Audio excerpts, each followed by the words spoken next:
자, 먼저 시대별 출제 문항 개수부터 살펴보도록 할게요. 자, 2021년까지는 한 개였죠. 선사시대가. 2022년부터는 한 개 또는 안 나오는 경우도 있었어요. 고대는 2개에서 1개로 줄었고 고려는 3개에서 2개, 조선은 4개에서 2개, 계양기는 3개에서 5개, 일제강점기는 4개에서 5개, 현대사는 3개에서 4개로 이렇게 근현대사 부분이 출제 문항이 늘어났다는 거, 이건 잘 알고 계시죠? 네, 이렇게 출제될 예정입니다. 기출문제는 총 이렇게 분석을 해봤고요. 개인적으로 6구 수능 정도 분석해도 충분히 1등급 맞을 수 있다고 생각하고 실제로 그래왔기 때문에 이렇게 분석을 해봤습니다. 총평을 말씀드리면요. 선사시대는 구석기 나올 확률이 높아 보입니다. 육모에 청동기가 나왔고요. 구모에 신석기 나왔잖아요. 이제 구석기 나오겠죠? 그다음에 고대는 신라가 나올 것 같고 또는 이제 발해 정도. 왜냐하면 육모에 백제 나왔고 구모에 고구려 나왔거든요. 그래서 조심스럽게 한번 추측을 해보고요. 선사 고대 파트는 문항수가 하나이기 때문에 6월과 9월에 나온 게 또 수능에 나오는 거는 좀 그런 확률이 상대적으로 낮아지는 거죠. 왜냐면 뭐 6월에 백제, 9월에 고구려 나왔는데 수능 때 또 고구려 뭐 이렇게 나오는 게 좀 너무 편중돼 있잖아요. 하나만 나오기 때문에.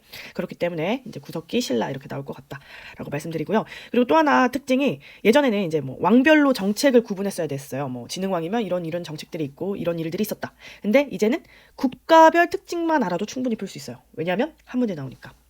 예를 들어서 신라 진흥왕을 보여주고 신라의 특징을 고르게 하는 거죠. 진흥왕에 대한 게 아니라. 근데 이게 되게 쉬운 게 나머지 선택지는 누가 봐도 고구려, 백제 뭐 다른 국가예요. 누가 봐도. 그래서 어렵지 않게 고를 수 있다는 거. 그다음에 조금 더 어렵게 나온다 하면 아무래도 이제 고대 파트는 신라, 발해, 고구려, 백제 뭐 이런 여러 국가들이 나오잖아요. 그래서 한 문제에 담아내려면 통합 문제 방식.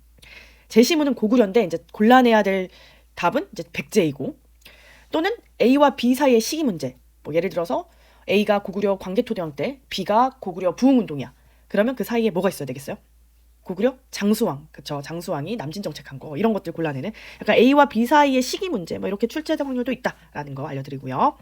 이제 고려 같은 경우는 2021년에서 2023년까지 모두 기출 안에서만 중복돼서 나왔어요. 그래서 이번에도 기출 문제 나온 것만 학습해도 될 거. 제가 생각했을 때는 이제 태조왕건 또는 서희의 외교단판 그리고 이제 후기 쪽에는 몽골 침략, 원간 섭기, 공민왕 이런 쪽이 나올 거라고 예상합니다. 그 외에 이제 광종, 성종, 그 다음에 김부식과 묘청 정도 이렇게 나올 것 같아요. 그 다음에 조선시대 가볼게요. 조선시대에는 정말 조선 후기의 모습 단골, 완전 단골.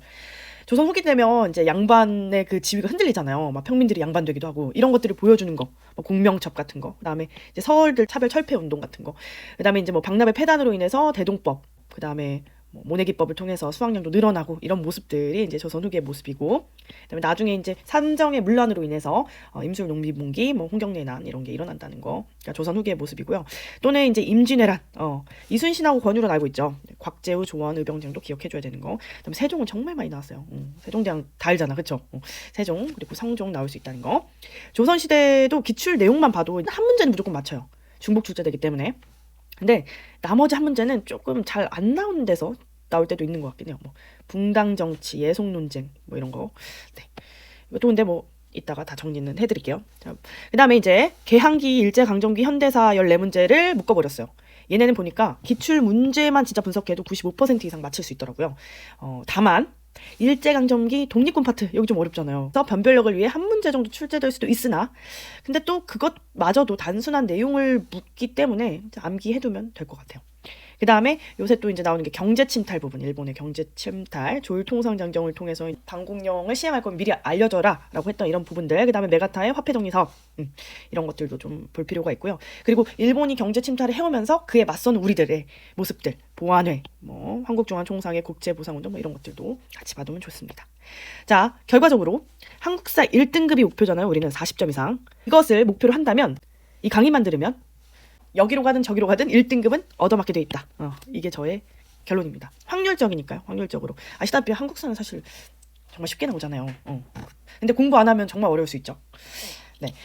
아무튼 1등급은 맞을 수 있다. 저의 가장 큰 장점은 공부할 분량을 파격적으로 줄인 거예요. 진짜 이거는 정말 파격적으로 줄였어요.